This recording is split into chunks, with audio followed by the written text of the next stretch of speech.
In this episode, we talk about guidelines that could potentially make the movie-going experience more inclusive for individuals with disabilities.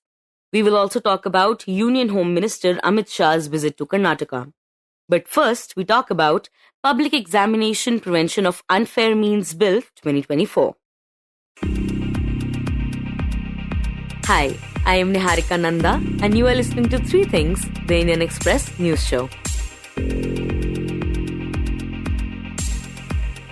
In response to the rising number of cases involving cheating and the use of unfair means during examinations, the Parliament introduced the Public Examination Prevention of Unfair Means Bill 2024 last week.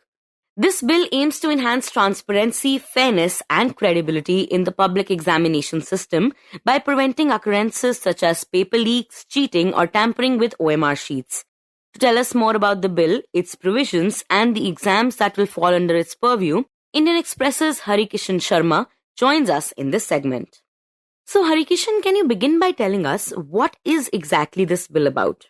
So, Niharika, this bill, the Public Examination Prevention of Unfair Means Bill 2024, as the name suggests, it is a bill that provides provisions to deal with the incidence of cheatings in exams, or broadly saying, preventing unfair means in exams. Right. And what exactly are these unfair means that the bill says it is trying to prevent? So the bill actually defines 15 types of unfair means that will be considered as offense under the bill. So the first is leakages of question paper and answer keys. The second is participating in collusion with others to effect leakage of question paper. Third is accessing or taking possession of question paper or an optical mark recognition response sheet, which we call the OMR sheet, without authority.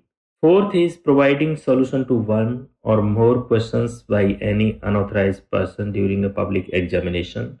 Fifth is directly or indirectly assisting the candidate in any manner unauthorizedly in the public examination. Sixth is tampering with answering sheet, including optical mark recognition response sheets. Seventh is altering the assessment except to correct a bona fide error without any authority. So this list the government has clearly provided in the bill that will include these kind of actions on part of any person who is involved in the process of the conduct of the public examination as an unfair means. And Hari, tell us the reasons why this bill was proposed by the government in the very first place. Why did they feel the need to introduce it? So as you perhaps seen in the Indian Express 2 days back, exam paper leak has been a big issue across the country. And the Indian Express investigation found that across 15 states, there were 41 cases of exam paper leak. And these cases affected 1 crore candidates in these states and involved over 1 lakh of vacancies. So you see the scale of the problem. Over 1 crore families are affected due to the exam paper leak cases over the last 5 years. And there was resentment among youths, particularly those who appear for these exams. And you must have seen several protests across the states at a small scale in, say, Rajasthan, in Telangana, Haryana, where students and the candidates who appeared in those exams expressed their anguish. So this is the background. The government might thought that it is the right time to bring such a law. Right. And these 41 leaks across 15 states that you just mentioned happened across a span of just 5 years. But as we already know, paper leaks are already punishable under the law. So why did the government come up with an entirely separate law for this? Actually, right now, there is no comprehensive law on this issue. What is available there to deal with such cases of leakages in exams is the provisions of the IPC, Indian Penal Code, which is being replaced by the BNS, Bharatiya Nyaya Sanhita. So, what happens when somebody is caught of committing this kind of crime? Sometimes they get away with a lesser amount of punishment. So this specific law provides the harsher punishment for such offences. And in recent times, you have seen there have been several cases of exam leaks in states, particularly in Rajasthan, in Haryana, in Telangana. So there was a need to bring a law that deals specifically to such kind of crimes only. So, when it comes to this new bill, what are the punishments prescribed for the offenders and how much harsher are they? So all the offences under this new law will be cognizable, non-bailable and non-compoundable. That person, whoever is involved, cannot get bail under this law, first. And then second is the punishment. If an individual is involved in any kind of adopting of unfair means in these examinations, that person can be imprisonment for up to 3 to 5 years in jail, and then he can also be fined up to rupees 10 lakh. While suppose if a group is involved in the organized crime, say the exam paper leak is a bigger conspiracy and many people are involved and a group is involved, then the punishment will be even higher. So in that case, for the organized crime, the imprisonment term can be up to 10 years and the fine will be minimum 1 crore. That means the financial penalty can even go higher than 1 crore. So for organized crime under the new law, punishment would be higher. And if suppose any institution is involved, because these computer based tests are conducted through involvement of private agencies also, like a company providing services. So if suppose that company is involved in leakages of paper or any kind of malpractices during the examination, then the law provides confiscation and forfeiture of the properties of that company. If it is proved that that company was involved in the organized crime, then the physical properties of that company can be forfeited. So this is how the law provides, harsher punishment for these crimes, which were not earlier available in the existing laws. Right. And Harikishan, do we know what all examinations will come under the ambit of this bill? So this proposed law covers two type of examination. One is recruitment examination, second is entrance examinations. Because the central government is legislating this bill, so the law covers only exams conducted by the central authorities. So for instance, the one authority is UPSC. It conducts civil services examination, Indian engineering service examination, and some other examinations it conducts. These are recruitment examinations. Similarly, the SSC is very popular exam, and all the exams conducted by SSC will come under the purview of this new law. And then third is, the RRBs, Railway Recruitment Board. So all the railway recruitment boards will come under purview of this act, and all the exams conducted by those boards will come under this act. And then fourth is IBPS, known as Indian Banking Personnel Selection Board. They conduct recruitment exams for recruitment of banking personnel in the country. Now comes the part of the entrance examination. So, National Testing Agency, NTA, is the central agency that conducts nationwide entrance examinations like NEET for medical courses, degrees, and then JEE for getting admissions in IITs. And then they also conduct CUET, the University Entrance Examination. And these all exams, as you know, are being conducted through computers. These are called computer-based tests, CBT. So these all exams will come under purview of this new law. And you earlier mentioned that there are often different kinds of service providers involved in the entire examination system, also including the organizations conducting the exam itself.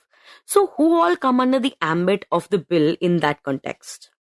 So, actually, starting from the Public Examination Authority that is conducting like recruitment examination or entrance examination, that authority comes under this new law. Then the examination center where the exam is being conducted comes under the purview of this law. Then the agencies or the organizations which are involved, like any company providing software solution to that examination or providing computer related services for conduct of that examination, that company would also come under purview of this law. However, the candidates, the bona fide candidate who is appearing in the examination And if he is not involved in any organized crime, then he would not come under the purview of this law. So the law provides protection for bona fide candidate. Bona fide candidate means if a candidate is not aware of these things. And Harikishan, what about the different board examinations, both against central and state? Does the bill take that under its purview as well?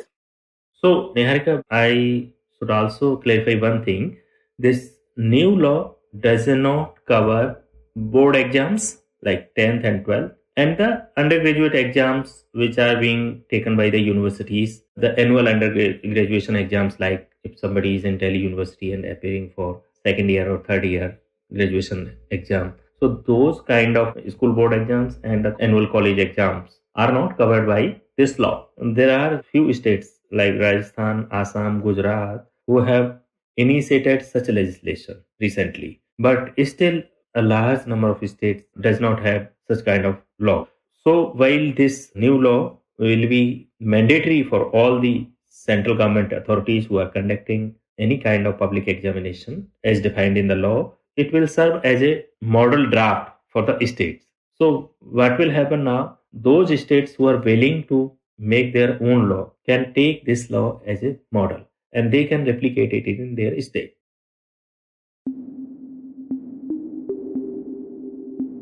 And next, we talk about new draft guidelines for cinema owners. In an effort to make movie theaters more inclusive spaces, the government has come up with a set of draft guidelines for cinema owners. These guidelines are aimed at improving accessibility for individuals with both auditory and visual impairments. According to the proposal by the Ministry of Information and Broadcasting, movie theaters will be required to implement specific measures to assist the impaired, thereby enabling them to fully enjoy the movie-going experience. Today, Indian Express's Divya A joins us to tell us more about these guidelines and when they will be implemented. So Divya, talk about why the government is coming up with these special guidelines for the cinemas. Essentially, the proposal that we're talking about, the draft guidelines for accessibility in cinema halls, they stem from the right of equality to all sections of the society. So the proposal here quotes the Rights of Persons with Disabilities Act of 2016, which mandates that the government has to take measures to promote universal access in the information and communication sector. So this mandates access to films also, because films are essentially taken care of by the Ministry of Information and Broadcasting. So they have come up with these draft guidelines for the first time. And right now it is in the proposal stage. So after some rounds of discussions with stakeholders, they will be notified and then they become mandatory for everyone to follow. It also comes, the staggering figures from our census of 2011, which was the last population census that was done, which said that 2.21% of the total population of India come under the disabled category, of which almost one-fifth have visual disability. So they cannot watch films, they cannot enjoy the moving going experience. And another one-fifth are also having some kind of disability in hearing. So essentially those kind of sections, they face exclusion from this part of movie going, which is entertainment and information at the same time. Right. And do we know what do these draft guidelines exactly say? Essentially, if anyone is visually impaired, so he or she is not able to watch the movies, or even if you have subtitles or captions running on the screen, so there is no way that the person can, relate to the movie or understand what's going on. So for these kind of persons, even if they can see what's going on, they cannot hear. So some kind of provision for audio guides, maybe through software or special gadgets, has to be provided. And for those who are hearing impaired, some kind of sign language guides or sign language interpretation of the movie running side by side has to be provided. Keeping the population figures in mind and the ratio of the disabled population, the guidelines essentially say that out of every 200 seats in a movie theater, at least 2 seats have to be, to cater to this segment, so that every section of the society is included in the moving going experience, and nobody has to face exclusion on the basis of impairment. So basically, this is being done to increase inclusivity as far as the movie going experience is concerned. Absolutely. And as far as these guidelines are concerned, Divya, when do we see them coming into effect?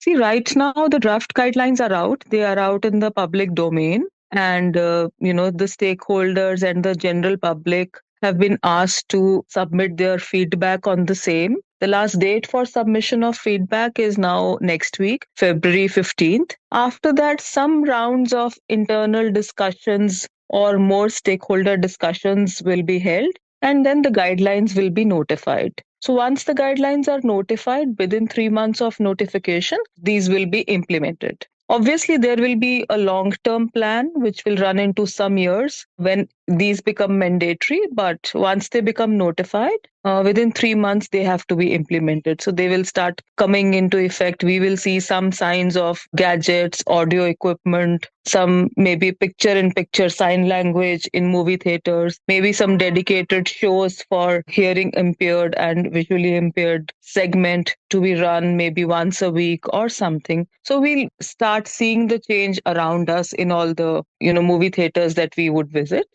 And will these guidelines be applicable for all the theatre releases across the country or just certain specific films? So this extends to all the movies that are submitted to the Central Board of Film Certification, or Censor Board as we know it, for certification. So every producer, every production house, when they submit their movie for certification to CBFC, they have to submit two versions of it. One is the regular version, like they submit right now, and another one would be the specially abled version, which will have sign language or subtitles or captions as the case mandates to the board, who will then certify both the versions and send it to the movie theaters or cinema houses for exhibition. Right. And Divya, when it comes to the cinema owners and the exhibitors, talk about what all changes they will have to incorporate to implement these guidelines. See, cinema owners have been given two options to implement this. Either they will have dedicated days and timings of screenings with accessible services, or they can use certain equipment in theaters even during the normal show to facilitate the impaired segment.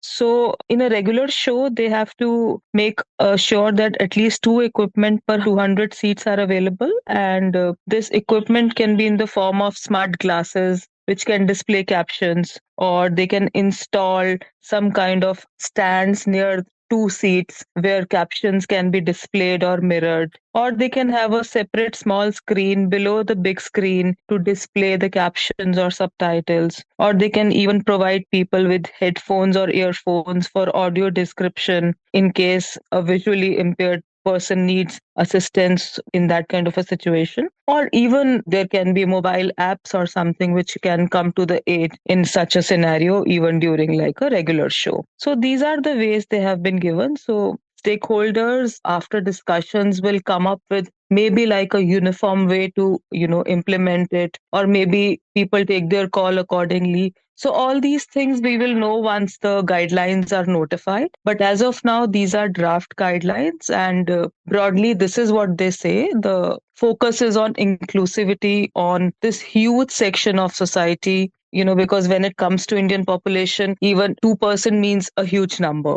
So the focus is on inclusivity, and this is why these guidelines have been, put out in the public domain. And Divya, once these guidelines are implemented, what happens if a person wants to raise a certain concern or a complaint regarding them?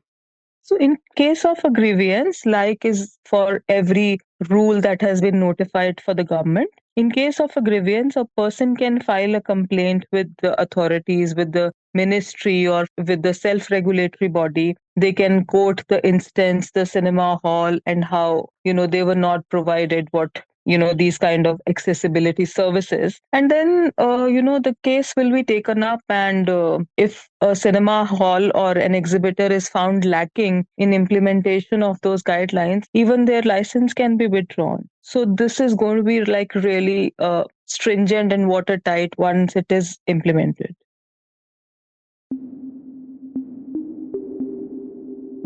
And in the end, we talk about Home Minister Amit Shah's visit to Karnataka. Union Home Minister Amit Shah's visit to Karnataka came under fire from the Congress government yesterday as Chief Minister Siddaramaiah accused him of delaying drought relief for the state, saying that he had come empty-handed. Shah is on a one-day visit to Karnataka, attending an event at the Suturmut in Mysuru district, chairing the state BJP's core committee meeting and another meeting with the party leaders from the 4 Lok Sabha constituencies of the Mysuru region.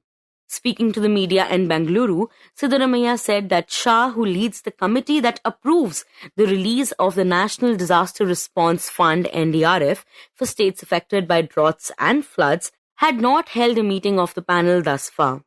Revenue Minister Krishna Bairegowda said that Siddaramaiah's meeting with Prime Minister Narendra Modi and other union ministers seeking relief under the NDRF were yet to bear fruit. Quote, "Since Shah is touring the state currently, it would benefit the farmers if he announced drought relief now," unquote, he said.